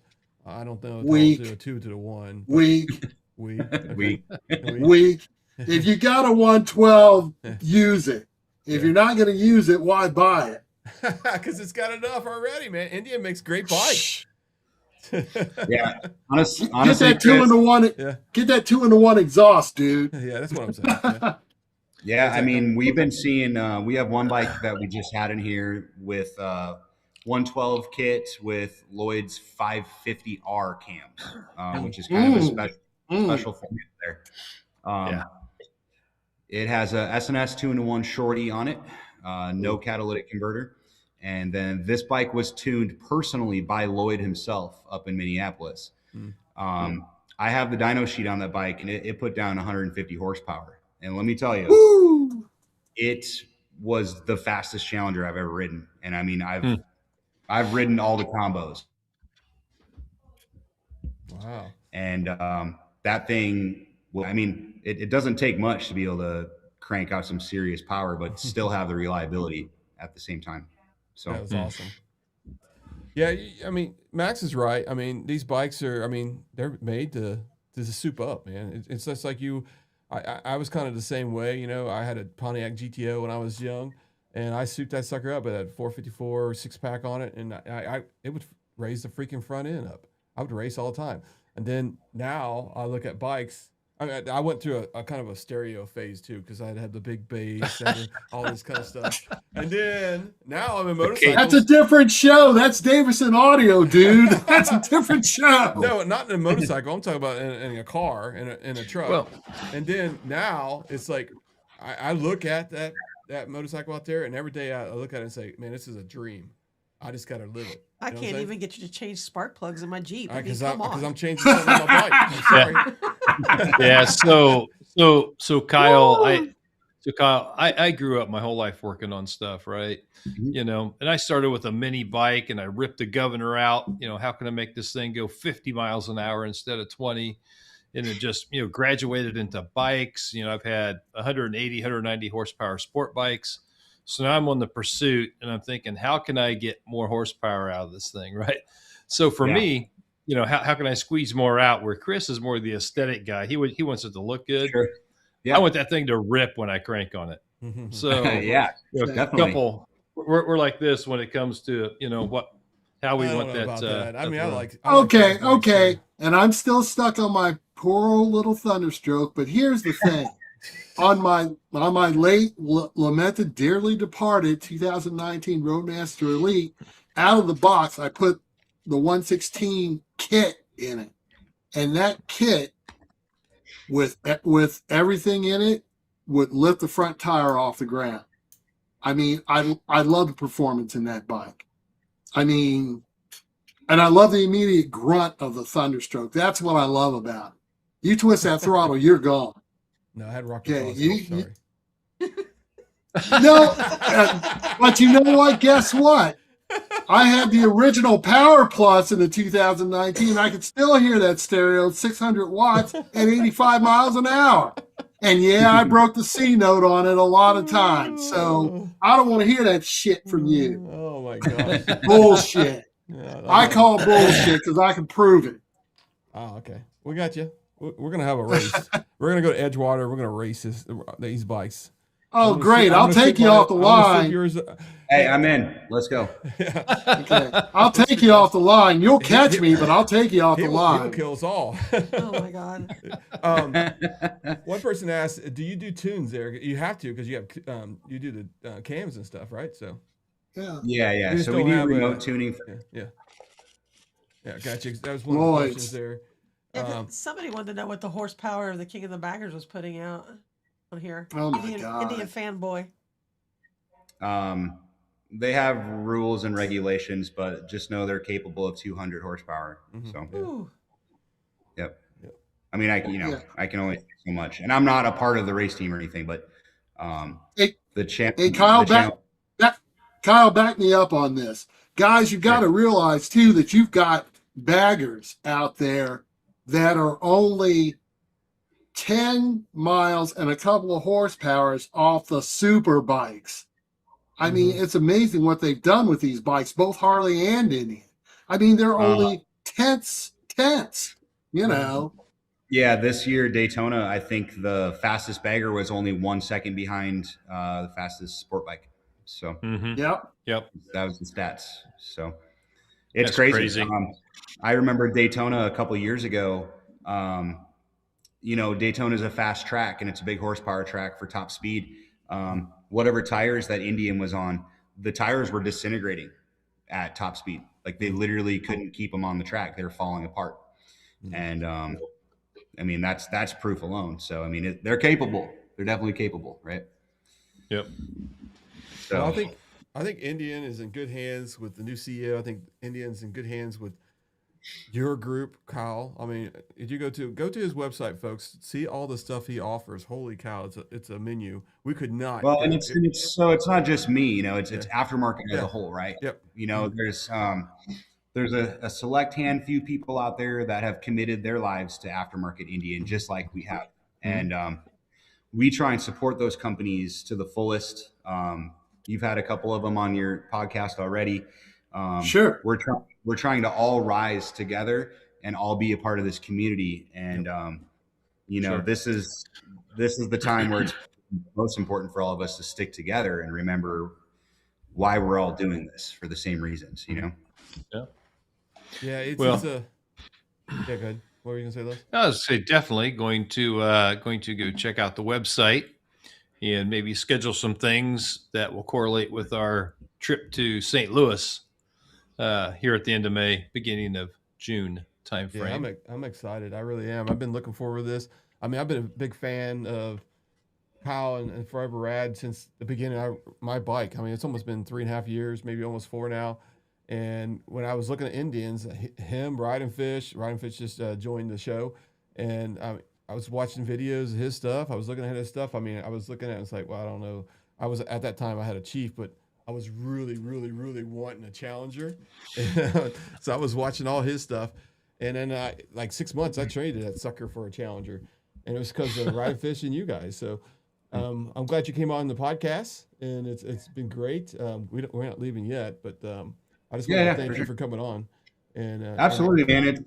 It's a pleasure to be here. You know, like imagine the people I know in the Indian community after 6 years of all this. So I love that there's people that are watching and commenting.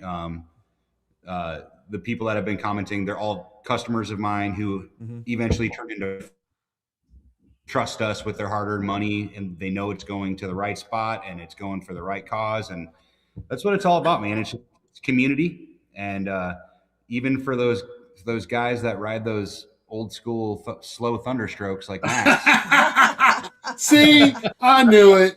See, hey, I'm good. We have options for Max too. You know, we can do an LP6 light on your bike. We can tune your bike. I've put cams in thunderstrokes plenty of times. Let's go.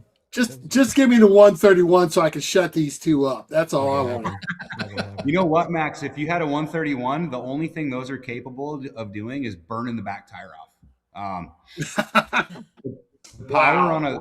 The power on a thunderstroke, when you start going big bore and cams on those things, especially up to 131, they come on, like you said, it has grunt on the bottom end, right? They come on so strong that by the time that thing's ready to hook up, you're already hitting rev limiter and it's time to shift again. And that was my experience with my Sport Chief. It was like such a rowdy bike that I had to relearn how to ride it, because with a big bore and cams and a pipe and a tune and a carbon body and killer suspension, that bike was a monster, and it would just burn the back tire off of it, and it was time to shift, and you almost couldn't even hook up on it. I mean, it was very impressive. So I know I'm there for you. I hear you. Thank you. Thank you. Sounds perfect. Sounds perfect. No, Sounds I like mean, a lot of fun. After 6 years, I have over 100,000 miles on Power Plus, right? And so to me, that's like, I'm not old man Pat. I'm not stacking 50K a year. You know, I ride as much as I can, but 100,000 miles speaks volumes. Like, I know that bike like the back of my hand. I know it like my child, and I now know what I love and really what I need out of a motorcycle. So, you know, it's kind of like you don't get a car that doesn't have air conditioning these days, right? You got to have air conditioning. Looks like Rumble says, will Forever Rad be open Tuesday, May 26th? That's a good question. Yeah, probably. I mean, we're open pretty much all the time unless we're out of town. So if people do want to stop by, definitely hit us up on social media or send an email. Chris, I was telling you the other day, we're in St. Louis area. We're just south of St. Louis. We have beautiful riding out here, great people, twisty roads, lots of trees. It's a great place to be. And we love it when people come see us, especially when they're traveling through. We get a lot of people that make our shop their destination, and they put it on their to-do list. And we always give people the time of day when they want to come see it. And things are always so much different in the shop. You know, we have, I'm counting 16 motorcycles, and every one of them is custom built from the ground up. From the Yep. All right, you got that in on just an Instagram post or whatever. So gotcha. Yeah, you broke up a little bit there. You might want to repeat that a little bit. For some reason, it just it hasn't happened much at all. So yeah, go ahead. Well, that's good. I was saying, people love coming by. The shop is much different in person. We have so many cool parts and cool things to look at. And I was pointing that direction, saying, I'm looking at motorcycles right over there. Every one of them is custom built from the ground up. And we're not talking cams in a pipe or a 2-inch lift kit. I'm talking balls to the walls, like as far as you can go with a motorcycle. So we have a bit of everything. super cool because we like making people happy and putting smiles on their faces. So, Yep. It's like your internet might be going out on you. It's overheating. Yeah. It's overheating. Yeah. You're freezing up a little bit. I think everybody heard that time what you said. Yeah. And we'll see how it clears up here in a second. While we're doing that, folks, if you're brand new to this channel, as you guys know, we want to bring Indian up also with everybody that comes on this podcast. We have a bunch of influencers. We have a bunch of aftermarket people come in here all the time. We love having them as guests, and they might pop in here and there as a surprise. So you never know on Tuesday night who you're going to get. So please like and subscribe and share this podcast. The bigger we get, the bigger everybody else gets also. And that's the great thing about this community. And I'm glad you're part of it, Kyle. We have a bunch of people we met. Everybody on this bar down here. That's not everybody. Okay, on the other screen you got tons of other logos, and it's everybody we met, and everybody is friendly. Everybody cares about Indian and its future, and everybody just wants to do the best. And I've never seen anybody talk bad about anybody else, other than let's get this company up and going. Kyle, are you still there? It's like you might be frozen. Kyle? Yeah, he might have to log back in and come back in. Maybe, I don't know. Yeah. I don't know. The only people who talk bad about anybody is I'm talking bad about you. Other than that, it's cool. But that's every week, Max. Come on. I have to look people to, hold on. You back? I have to take my old man pills. Yeah, I have to take my old man pills. That's what makes the show interesting, Les. Mm-hmm. I know. The interest, the conflict. Yeah, I was talking to Kyle last night, and I said that's what the drama is. That's the only reason I have you on here. I'm just kidding. Yeah, well, thank you. Okay. Yeah. I'm kidding. All right. Was that a pill blue for later? It's the red pill. No. Connie. I don't need those, Connie. Yeah, right. Good God. Sure. Give me a break. Give me a break. Kyle, did you make it back in here yet? Yeah, it looks like he's going outside to get better internet access. Yeah. I don't know. I'm trying to get some internet signal. There we go. Okay. There we go. We can see you now. We're outside. Awesome. All right. Yeah, it just sorry, started. I'm in a big metal building out here in the country. So, Yeah, it's probably everybody in the whole world using the internet at the same time right now out there. I mean, I think you guys are an hour behind, so it's like 8:45. So everybody's probably watching Netflix. They should be watching this podcast. What they should be doing. That's right. By the way, Kyle, what's the temperature there? today was 30 and tomorrow is going to be 75. Yeah, okay. Kind of like us.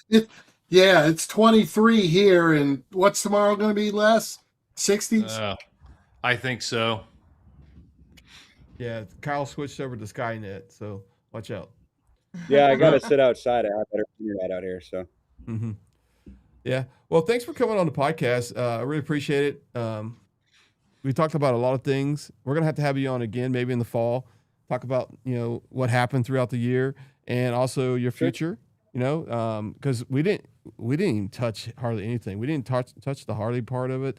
What got you in doing here? What was your first freaking mod? What was your first part you ever made? What's your favorite part that you ever made? yeah, I mean, we could talk for hours. So you gotta pencil all that in and hit the keynotes and ask the right questions.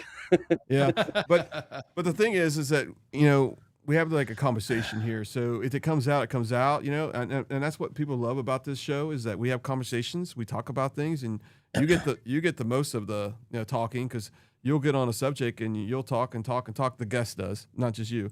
And then we'll try to stop you and say, hold on a second, I got a question for you. But it's more of a conversation.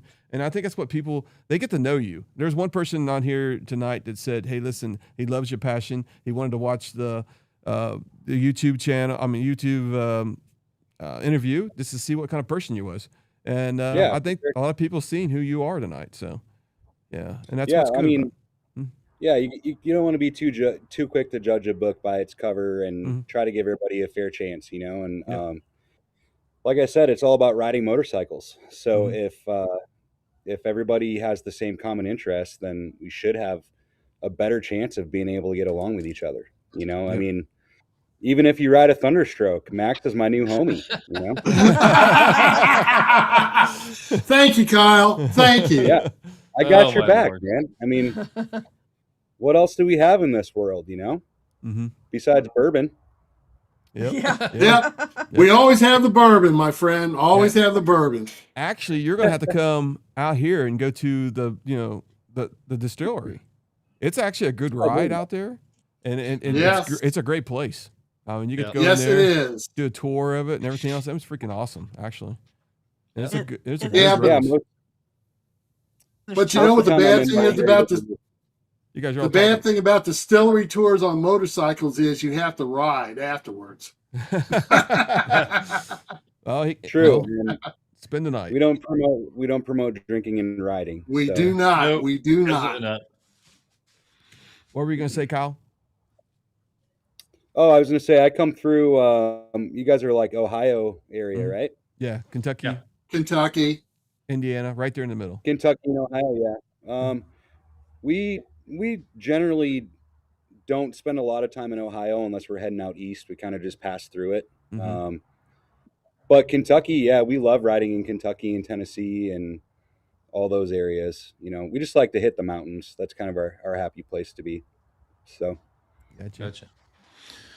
Well, Will's Zabata did a super chat. As you guys know, there is super chat. You also can become a member if you want to. And if you do become a member on YouTube, you also be a member on our website, but you have to register there, and I'll have to transfer you over. We'll have more details over that in a few weeks. We have a lot of plans happening. I can't really disclose anything. I'm waiting for certain things to come in place. I know a lot of people have an idea, but I can tell you right now, what they're guessing is not what they think it is. So it's going to be great for Indian motorcycles. It's going to be great for anybody that is a fan of Indian, all the stuff that we're releasing. You do want to go to our website, check it out, see the little tidbits, I guess you can say the little crumbs of things that are going to be happening. We do have to, if everything goes well, we will have to upgrade our servers. We will have to spend some new upgrade part money. Hate to say it, but yeah, so all I can say, folks, is like, share, subscribe, and become a member and help us out. and become a member. Yeah, because if everything goes as planned, our servers are going to have to go from a small server to a mid-sized server, and if it goes even more than that, it's going to be 3 servers in the United States and maybe 1 in another country. So we have a lot. We have a business plan. Some of us know it and some of them don't. But the future is bring up Kyle, bring up Ride and Fish, bring everybody else, and we go up at the same time. And it's going to be a great thing. And I'm glad we're on the Indian side.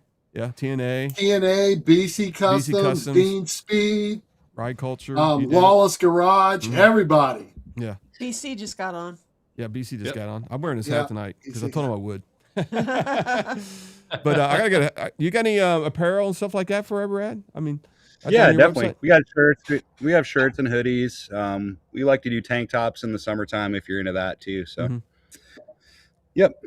Well, I know you probably got things to do. You got builds to make, and I know you're probably. Well, it's almost been 2 hours, so that's been a great podcast. I really appreciate you being on here. Like and subscribe, folks. Also go to his channel. I mean, I think I still got it in my pace. Let me see this on my clipboard. That should be his channel right there. Go check out his website, foreverrad.com. Yeah, I mean, it's great to have people like this on the team. And I think Indian, with people like him, is going to be winning year after year. And that's what we need, folks. We need people like Kyle and all these other people on the bottom down here to be brothers and sisters and keep moving up.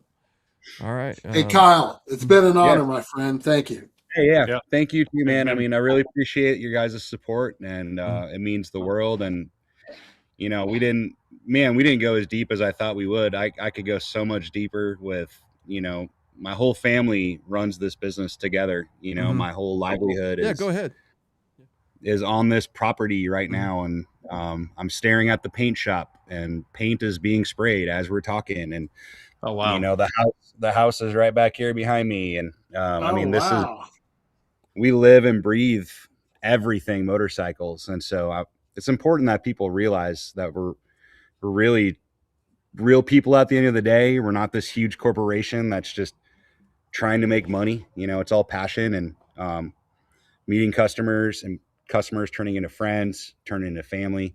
That's really what all this is about. So it's important that you guys know that about who we are and what we do. And we just stay really busy. So I don't have a lot of time to just sit on the internet all day long and talk about how cool we are. Like, we got bikes to build. We got customers to make happen, you know? Yeah. And we were talking just like that last night about how busy you are. And a lot of people don't realize it.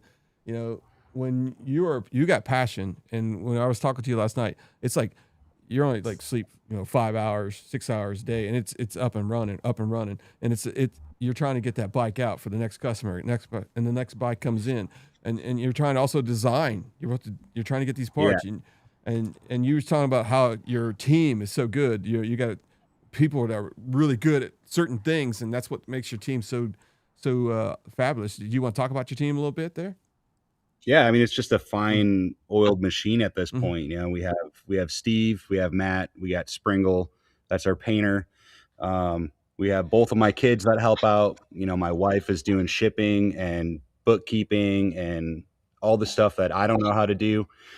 And our whole life is this business. It's all poured into motorcycles. So right now it's tax season, so everyone's spending the tax money that they don't have yet.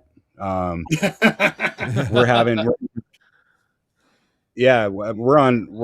an insane influx of sales right now with tax season. I can't even keep up. It's overwhelming. It's getting the parts into the people's hands, and not only the ability, but actually having the parts here and having them ready to go and keeping things in inventory. And it's been a hell of a learning curve for us, but I feel like it's just the beginning, and we got a long way to go and a lot of exciting things to come up with. So it's been super cool.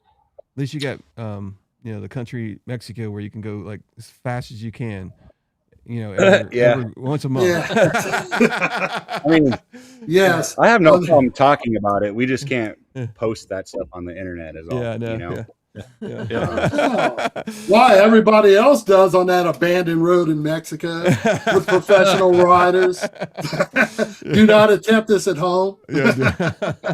Well, when you guys are out here in May, early June, I can take you out and hit some twisties, and we'll show you what it's about. We'll play a game of keep up and see what you're made out of. I gotta get my lift kit first. Just kidding. Yeah, I'll be calling you, Kyle, at Christmas. Oh my God. It's all great, man. Anything else? I mean, this is your time right now. So, anything else you got? Oh, I'm cool. I mean, I can sit here and talk all night. I just don't want my internet to crash on you guys. Yeah, I know. So, it's much better now. So like I said, I've said it a couple times. I'm glad you was on the podcast. Great talking to you. I think you did a great job here supporting your company. As soon as you went in, your internet locked up. Yeah. So Kyle, we definitely have to have you back because this is great. Yeah. If you would stay on here, Kyle, I'm gonna go ahead and end the show. The screen's gonna go black, but just stay on here for a second, and then hey, Body Snatcher says, I am in. He's in on something. We just got to figure out what it is. He's a great friend of ours. All right, here we go. Let's see. Yeah, here we go. This is the song that Connie likes, so I got to do this all the time. Yep. Peace, everybody. Have a good night. Like I said, like and subscribe and share. Namaste. Share. Namaste. Yep. Peace. Stay safe, everybody. Yep. Stay safe. Namaste. Everybody have a good night. We'll see you next Tuesday, March 24th. We'll be talking to Roger Sparks. And we'll be talking about 108 to 116 and see what the progress is.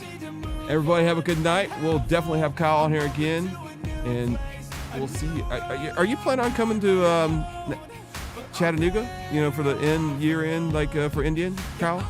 Jack Daniels. Jack Daniels? Probably make that happen. Yeah, I could probably make that happen. I haven't been down there for it before, but probably about time. So. Yeah. Well, that's awesome, man. So not committed yet, but we'll see if we can get him down here because we had a blast there last year. It was great. All right, everybody have a good night.